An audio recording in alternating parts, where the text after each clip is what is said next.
В това видео ще ви обясня топ 3 грешки при внос на автомобили от САЩ и Канада и как да ги избегнете и да се уверите, че няма да имате проблем с тях. Първата основна грешка е, че се купува кола без да се провери самата история на колата.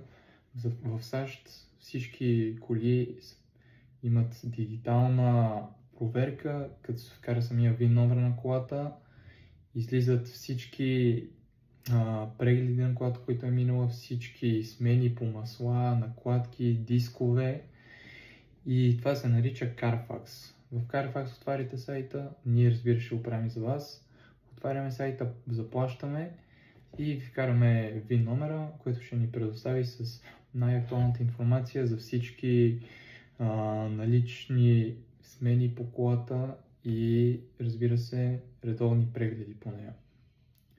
Освен това, втората грешка, която повечето хора правят, е, че работят с брокер без опит.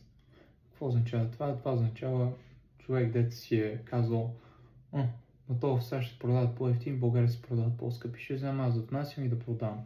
Всъщност не става толкова лесно и много хора си мислят, че е толкова лесно и се просто самостоятелно да го правят без никакъв екип зад гърба им и без никакъв опит.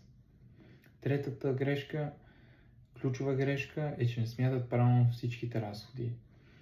Тези разходи включват ДДС, мито, транспорт, ако колата има някакъв удар по нея, колко ще струват самите ремонти, вътрешни такси в щатите, такси към застрахователя, и това са главните причини и грешки, които хората правят, като си внасят кола от САЩ или Канада. И трите може да ги избегнете, ако си внесете кола чрез нас.